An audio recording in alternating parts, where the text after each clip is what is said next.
Welcome to Bengali exam study. আজ 14ই October. 14ই অক্টোবরের যে সমস্ত ইম্পর্টেন্ট কারেন্ট অ্যাফেয়ার্স আছে আজ আমরা সেগুলো নিয়ে ডিসকাস করব।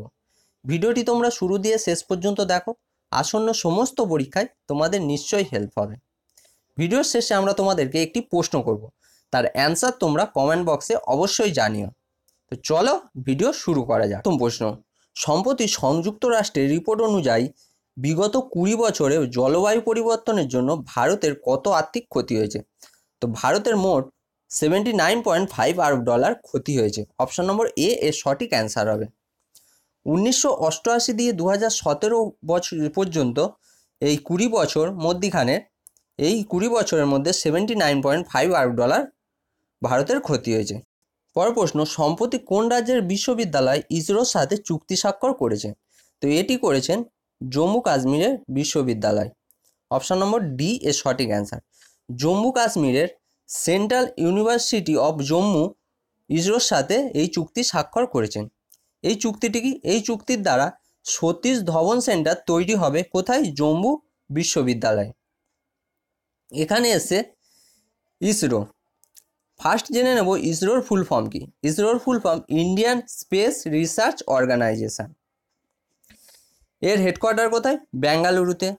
যদি প্রশ্ন আসে এটি কত সালে প্রতিষ্ঠাপিত হয়েছিল? এটি প্রতিষ্ঠাপিত হয়েছিল 15ই আগস্ট 1969 সালে। যদি প্রশ্ন আসে যে কে প্রতিষ্ঠা করেছিল, এটি প্রতিষ্ঠা করেছিল বিক্রম সারাভাই এবং বর্তমানে সিইওকে কে শিবান। নীতি আয়োগ কার সাথে একত্রিত হয়ে অটল ইনোভেশন মিশন দ্বারা নির্বাচন করা ছাত্রদের জন্য ইন্টার্নশিপ শুরু করেছেন? তো এটি নীতি আয়োগ শুরু করেছেন IBM এর সাথে একত্রিত হয়ে এই ইন্টার্নশিপ শুরু করেছেন। অপশন নম্বর এ এর সঠিক অ্যান্সার হবে। এখানে এসে নীতি আয়োগ, নীতি আয়োগ দিয়ে কি কি প্রশ্ন হতে পারে আমরা দেখে নেব। প্রথম প্রশ্ন হতে পারে যে নীতি আয়োগ কত সালে প্রতিষ্ঠাপিত হয়েছিল? এটি প্রতিষ্ঠাপিত হয়েছিল 1 জানুয়ারি 2015 সালে। এর সিইও অমিতাভ কান্ত, অধ্যক্ষকে নরেন্দ্র মোদী এবং উপাধ্যক্ষকে রাজীব কুমার। নীতি আয়োগ দিয়ে আমরা এতটাই জানতে পারি। এবার আসছে IBM দিয়ে কি কি আমরা জানতে পারবো।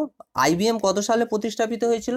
IBM প্রতিষ্ঠাপিত হয়েছিল 1911 সালে। এর হেডকোয়ার্টার কোথায়? এর হেডকোয়ার্টার আরমঙ্ক। কোথায় এর হেডকোয়ার্টার? আরমঙ্ক। এর সিইও গিন্নি রোমেত্তি। IBM সম্পর্কে এতটাই জানা যায়। এবার আসছে টাটা। পরের অপশানে দেখো টাটা লিখে রেখেছি। টাটা দিয়ে কি প্রশ্ন হয় সেটা দেখে নেব। Tata CEO Guenter Butschek. কে? Tata CEO Guenter Butschek. এখানে আছে ইনফোসিসের সিইওকে সলিল পারেখ। ফেসবুকের সিইও তোমরা তো জানো, মার্ক জুকারবার্গ। চলো পরের প্রশ্ন।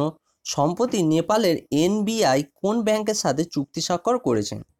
তো সম্প্রতি নেপালের NBI SBI ব্যাংকের সাথে চুক্তি স্বাক্ষর করেছেন। অপশন নম্বর এ এর সঠিক অ্যান্সার হবে। স্টেট ব্যাংক অফ ইন্ডিয়ার সাথে চুক্তি স্বাক্ষর করেছেন। এখানে এসে NBI। তোমরা ভাবছো NBIটা কি? NBI এর ফুল ফর্ম হচ্ছে national banking institute. National banking institute এর ফুল ফর্ম। এবার আসছে SBI দিয়ে কি কি হতে পারে প্রশ্ন সেটি দেখে নেব। SBI কত সালে প্রতিষ্ঠাপিত হয়েছিল?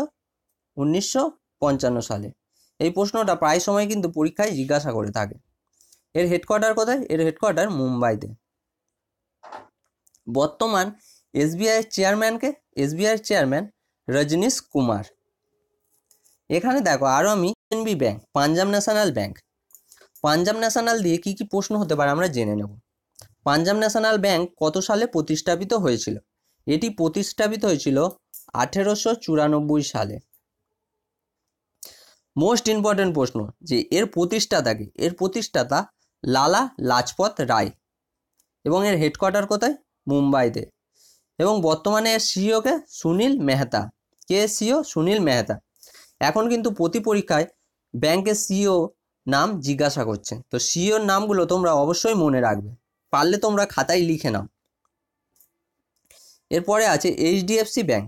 এইচডিএফসি ব্যাংক কত সালে প্রতিষ্ঠাপিত হয়েছিল? এটি প্রতিষ্ঠাপিত হয়েছিল 1994 সালে। এর হেডকোয়ার্টার কোথায়? এর হেডকোয়ার্টারও মুম্বাইতে এবং এর বর্তমান সিইওকে আদিত্য পুরী। শেষে আছে ওয়ার্ল্ড ব্যাংক। ওয়ার্ল্ড ব্যাংক কত সালে প্রতিষ্ঠাপিত হয়েছিল? এটি প্রতিষ্ঠাপিত হয়েছিল 1945 সালে। এর হেডকোয়ার্টার কোথায়? ওয়াশিংটন ডিসি এবং বর্তমানে সিইওকে ক্রিস্টোলিনা জর্জিভা। এখান দিয়ে আমরা এতটাই জানতে পারি। চলো পরের প্রশ্নে কি আছে দেখে নেব। সম্প্রতি ভারত ইসরায়েল ইনোভেশন সেন্টার কোথায় খোলা হয়েছে? তো সম্প্রতি এটি খোলা হয়েছে বেঙ্গালুরুতে। অপশান নম্বর সি এর সঠিক অ্যান্সার হবে। বেঙ্গালুরুতে খোলা হয়েছে। এখানে এসছে ইসরায়েল দিয়ে কী কী প্রশ্ন আসতে পারে আমরা সেটা দেখে নেব। ইসরায়েলের ক্যাপিটাল কি? ইসরায়েলের ক্যাপিটাল জেরুসালেম। কি এর ক্যাপিটাল? জেরুসালেম। মুদ্রার নাম কি? ইসরায়েলি নতুন সেকল। এর প্রেসিডেন্টকে? এর প্রেসিডেন্ট বেঞ্জামিন নেতানিয়াহু। কে এর প্রেসিডেন্ট? Benjamin Netanyahu. এখানে এসে বেঙ্গালুরু দিয়ে কি কি প্রশ্ন হতে পারে? বেঙ্গালুরু কার ক্যাপিটাল? বেঙ্গালুরু কর্ণাটকের ক্যাপিটাল। তো কর্ণাটকের সিএম কে? তাহলে সিএম এইচডি কুমারস্বামী। গভর্নরকে? বাজুভাই বালা। ভারতের নতুন ইসরায়েল ভিসা অ্যাপ্লিকেশন সেন্টার খুলেছে কোথায় বলো তো? এটি খুলেছে কলকাতাতে। ইন্টারন্যাশনাল ডিজাস্টার রিডাকশন ডে 2018 কবে পালন করা হয়েছে? এটি পালন করা হয়েছে 13ই অক্টোবর। অপশান নম্বর বি এর সঠিক অ্যান্সার। এটি 13ই অক্টোবর পালন করা হয়েছে। এর থিম কি? এর theme reducing disaster economic losses. চলো পরের প্রশ্ন। সম্প্রতি কোন রাজ্য ফসলের অবশিষ্টাংশ পরীক্ষা এবং এর দুর্ব্যবহার সম্পর্কে সচেতন করার জন্য 3টি মোবাইল অ্যাপ লঞ্চ করেছেন? তো এটি করেছেন পাঞ্জাব রাজ্য। অপশান নম্বর এ এর সঠিক অ্যান্সার। তো পাঞ্জাব দিয়ে কি কি প্রশ্ন আসতে পারে? পাঞ্জাবের বর্তমান মুখ্যমন্ত্রীকে, বর্তমান গভর্নরের নাম কি এবং ক্যাপিটাল কি?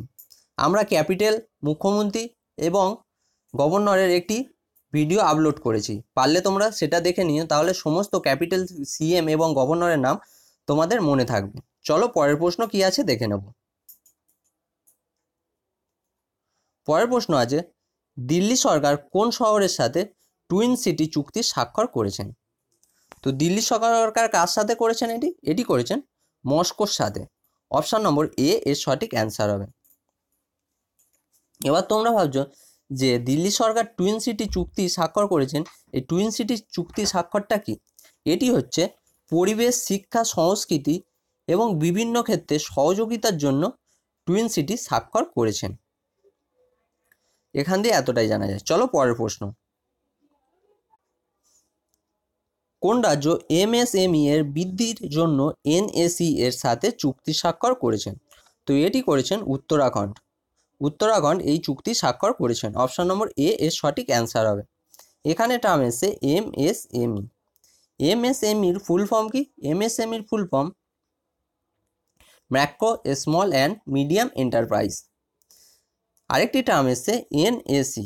এনএসির ফুল ফর্ম কি? National stock exchange. এখানে এসে উত্তরাখণ্ড দিয়ে কি কি প্রশ্ন হয় আমরা সেটা দেখে নেব। উত্তরাখণ্ডের নতুন গভর্নর কে হয়েছেন? এটি মোস্ট ইম্পর্টেন্ট প্রশ্ন। সেটি হয়েছেন বেবি রানী মৌরিয়া এবং মুখ্যমন্ত্রীকে ত্রিবেন্দ্র সিং রাওয়াত। আর উত্তরাখণ্ডের ক্যাপিটাল কি? দেরাদুন। চলো পরের প্রশ্ন।